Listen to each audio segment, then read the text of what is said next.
Everyone tells a different story about you, but only you know the reasons and stories behind the person you have become. Sure, you will always be judged and feel left out, because doing these things are just part of being human. I've never been a very talkative person. I always keep my life private.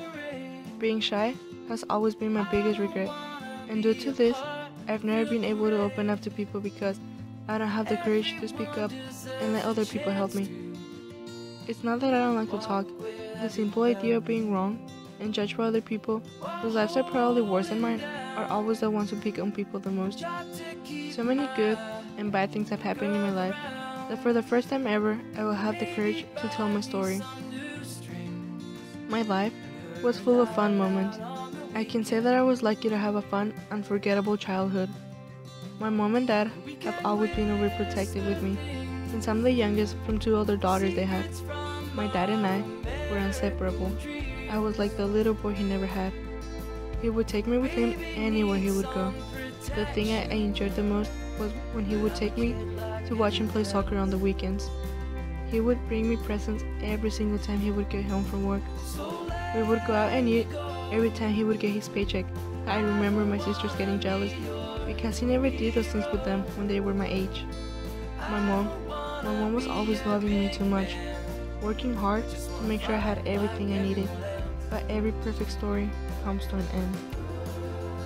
One day, when we went to Puerto Vallarta to visit my grandma, everything was going great until something happened. I remember my dad angrily putting my stuff and my sister's things in the car and taking off as fast as he could. We got home after a long drive, and I remember asking where my mom was. Weeks passed, and mom was still gone. I was 5 years old and needed my mom more than anything.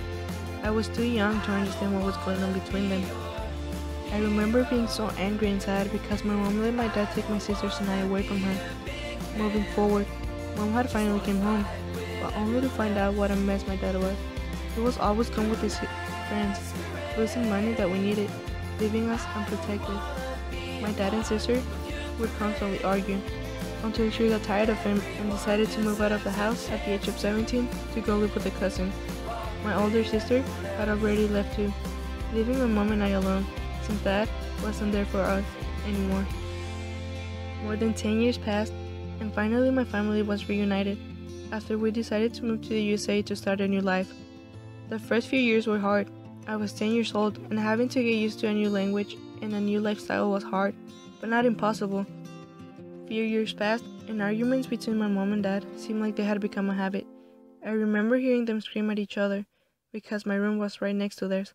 Headphones and loud music were my getaway ticket to fade away from hearing all the mean things they would say to each other. My dad and I hardly spoke to each other. He would always be at work or lost on his own world when he would get drunk for many days. My mom, she would take her anger out on me and make me feel worthless whenever she would scream at me that she wished my dad was dead and how much she hated him. All these problems happening in my house confused me, angered me, leading me to start wandering around, trying to find happiness somewhere else, at least for the time I was out of my house. I was a 14-year-old girl who was already full of anger and depression. I wouldn't talk to anyone. Staying in my room all the time was my way to hide my pain. Cutting, punching, breaking things, loud rock music were things I would enjoy doing to calm my anger down. Every time I would get flashbacks of how much my dad and I loved each other, and how my life was great at some point. Suicidal thoughts always crossed through my mind, and even if I tried to kill myself, deep inside, I knew I could make my life different. 2 years later, hanging out with the wrong people made me care less about what my parents said to me or thought about me. All I wanted to do was give them a hard time. This new stage in my life made me become a stranger who was almost close to punching her dad whenever he would argue with her mom, and made her feel useless. Even though my parents hated each other, they didn't give up on me. They knew I could do better, and so did I. But I chose to ignore things because I was having fun with who I used to hang out with, and that way I had changed. After I decided that I needed help with all the anxiety, anger, and depression I had built inside, things started to get clear for me. Now that I'm 18 years old and there's been so many changes in my life that have made me see life in a whole new perspective. I learned to appreciate my parents and friends, new amazing friends who I consider family. Friends who accept and support me for who I am without judging me at all.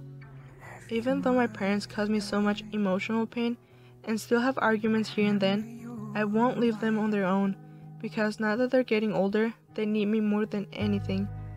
The thought of moving out of my house because I was sick of my parents, it's gone. Being there for my parents and supporting them is the least I can do to show them that I love them no matter what. If you ask me if I hate my parents or if I'm tired of them, right away I will say no. I don't hate them at all. Sure, I did at some point, but that's the past.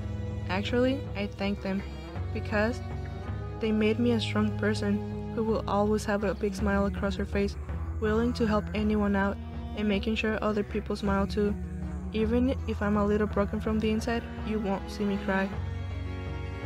They also taught me how not to treat my kids in the future once I have my own family, because they might have bought me everything I wanted, but what they didn't realize was that what I needed the most was their love and affection.